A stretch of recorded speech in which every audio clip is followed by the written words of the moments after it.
Welcome dear student and Jai Swaminarayan. Today I will start your new chapter of chemistry, chapter number 4, carbon and its compound. Dear student, carbon is a most versatile element in our life, right? So we need to understand the carbon properties of the carbon, right? Compounds of the carbon element, right? What are the different use of the carbon element in our daily life? So dear student, in this chapter we will discuss about the carbon and its compound, various properties of the carbon compound, how the carbon compound forms, what are the different properties of the carbon compounds, what are the different use of the carbon compound, that all the things we will discuss in this chapter, right? So this chapter is a most important chapter for the 11-12 science, right? Basic concept of the 11-12 science chemistry is in this chapter. So dear student, let us start with the some introduction, why the carbon compound is the most versatile elements in our daily life, right? Why the carbon is the most important element in our daily life. So let us start with the one activity given in the textbook. Activity number 4.1. Make a list of 10 things you have used or consumed since morning in our daily life. So make a list of things which we use in our daily life. Compile this list with the list made your classmate and then sort the items into the adjacent tables. So sort out the items, the things of metal, things made up of a glass or clay, and things made up of the other, right? So list out the different things which we used in our daily life, right? And sort out these things, things made up of the metal, things made up of the glass, and things made up of the other material. If there are items which are of a made up of the more than one material, put them into both the relevant column of the table, right? So if the things made up of the metals and the glass, so we have to put in the both the columns, right? So in our daily life we use the food, clothes, medicine, book, and many other things, right? You listed are based on the versatile element carbon. So there are so many things which are made of the carbon element. So we can say that all the living structure are based on the carbon element. We eat a food and the glucose is also a carbon element, in that also a carbon element, right? Plant makes a food with the help of the photosynthesis. You know that what is the formula of the glucose? C6H12O22, right? In that also the carbon element present, right? So we can say that all the living structure are based on the carbon element, right? So the carbon element is the most versatile element in our daily life, right? So where we found the carbon? We found from the earth, crust, atmosphere, right? Plants, we found the carbon. So let us start with the occurrence of the carbon, where we found the carbon element. So carbon is most probably found in the atmosphere, inside the earth crust, right? About a 0.02% of the carbon is found in the atmosphere, inside the earth crust, and in all the living organism, right? So carbon is found in the atmosphere, in the earth crust, right? The about a 0.02% carbon is found in the earth crust, in the atmosphere, the in the form of the carbon dioxide. We know that our atmosphere contains the 0.03% of the carbon dioxide. So in that also we found a carbon element, right?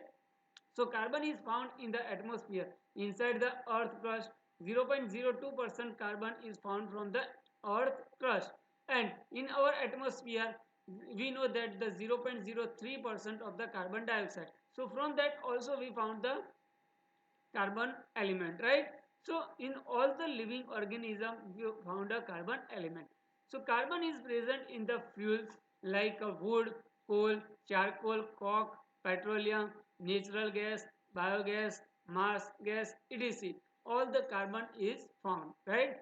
Carbon is present in the compounds like the carbohydrate, hydrogen carbohydrate, metal hydrogen carbohydrate. We know that in the chapter number 2 we study the property of the acids with the metal hydrogen carbonate. So carbon is in present in the compounds like a carbohydrate, sodium carbohydrate, hydrogen carbohydrate, nitrogen carbohydrate, right, ammonium, right, that all the things in the form of the compounds, the carbon element is present. Carbon is found in the free state as a diamond structure, graphite structure, fullerene structure. So carbon is found in the free state in the diamond structure. The chain of the carbon element forms the diamond structure, right? Graphite structure also in the lead of the pencil. We know in the lead of the pencil the graphite is used. So the graphite is a free state of the carbon element, right? So this way we can found the carbon, right, in the atmosphere, right, earth crust, all the living things, wood, coal, charcoal, coke, carbon is present, right. Carbon is found in the form of the compound carbohydrates, hydrogen carbohydrates, and in the free state the carbon is found in the free state like a diamond, graphite, and fullerene, right. So understand, dear students, where we found the carbon occurrence of the carbon, that is the important question. Give the occurrence of the carbon element, right. And second question is the why the carbon element is the most versatile element in our life, right. So dear student, why the carbon element is the most versatile element in our daily life? Because in our daily life so many things which we use is made up of the carbon. We can say that the living organism cannot survive the lives without carbon element, right.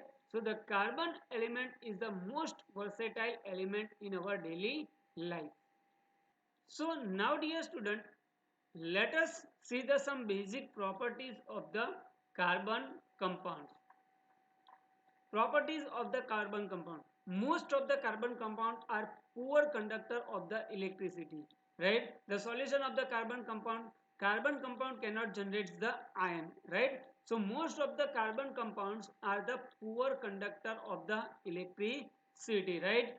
The boiling and melting point of the carbon compounds have a low compared to the ionic compound, which we were studying in the chapter number 2, right. The chapter number 2 we will discuss the ionic compound. Ions are formed and by the ionic compound are formed, right, positive ion and the negative ion. So the boiling point and the melting point of the carbon compound have a low, carbon compounds have a low boiling point and the melting point compared to the ionic compounds, right. From that we can say that the force of the attraction between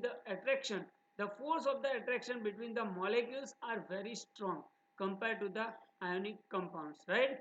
So these are the some basic properties of the carbon compound. Other properties of the carbon compound we will discuss later on in the chapter, right. So what are the basic properties of the carbon compound? Understand, most of the carbon compound are the poor conductor of the electricity and heats. Why? Because the carbon compounds cannot generate the ion, right? Whereas the ionic compound generates the ion. So the ionic compounds are the good conductor of the electricity and heat, right. The melting point and the boiling point of the carbon compound is low compared to the ionic compound. From that we can say that the force of attraction between the molecules are very strong. Carbon element are joined with the strong force of the attraction.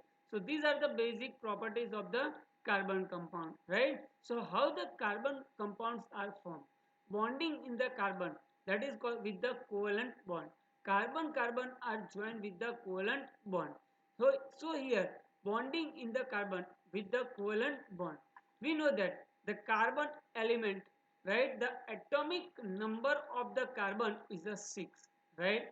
The atomic number of the carbon is a 6. We know that.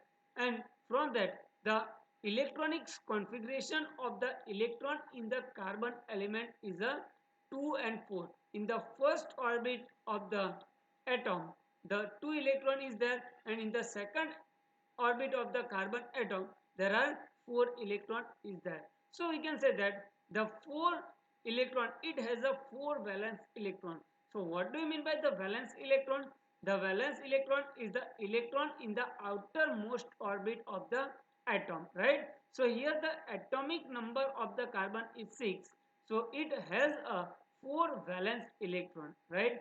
Now for the stability of the carbon atom, right, the carbon has to gain the 4 electron, or carbon has to lost a 4 electron, right? So the carbon element be a stable, so it can attain the stability of by gaining a 4 electrons, losing a 4 electrons, or sharing a 4 electrons with the other atoms, right? So there are three possibilities.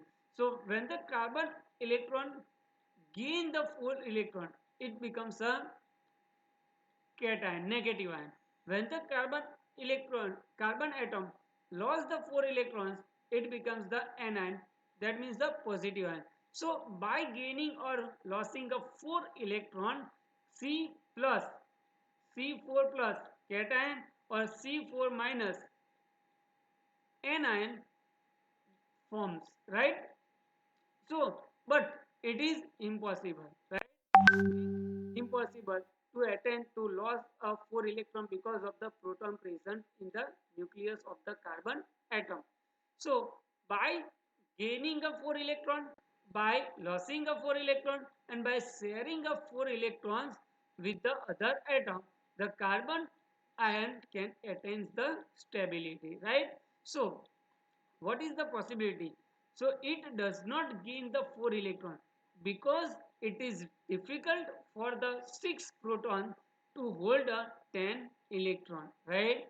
So in the carbon molecule, 6 proton and 6 electron are there. So if the carbon atoms gain the 4 electron, it is difficult to attain a 6 proton to hold a 10 electron, right? So it is impossible to gain a 4 electron.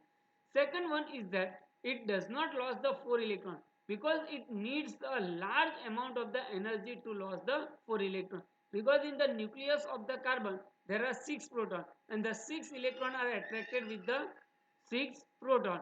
So it does not possible to loss of 4 electron.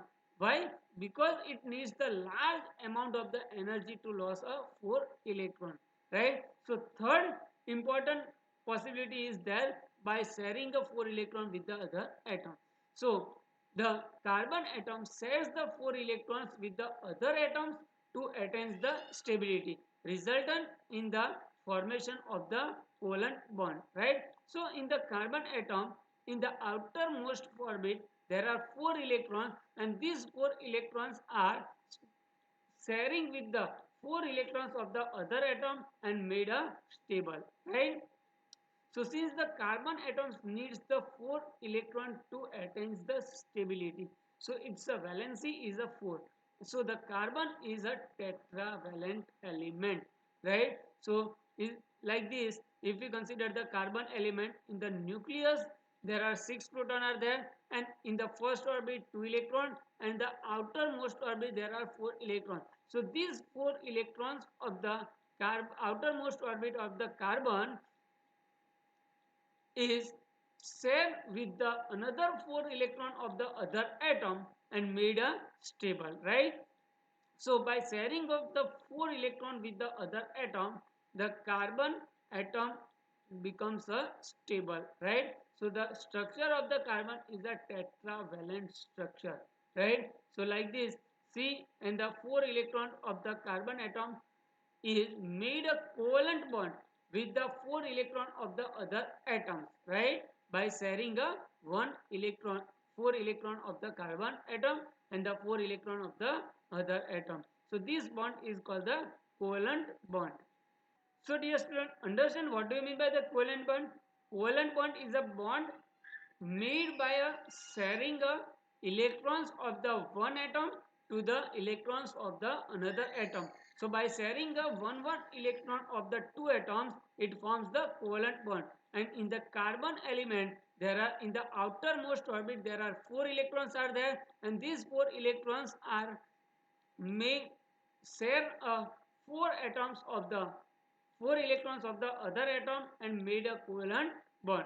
So understand dear student, bonding in the carbon. So there are 4 covalent bonds in the carbon elements, right? So dear student, how the formation of this covalent bond in the carbon atoms, right, with the other atoms, we will see in the next video, right? So thank you very much for watching my video.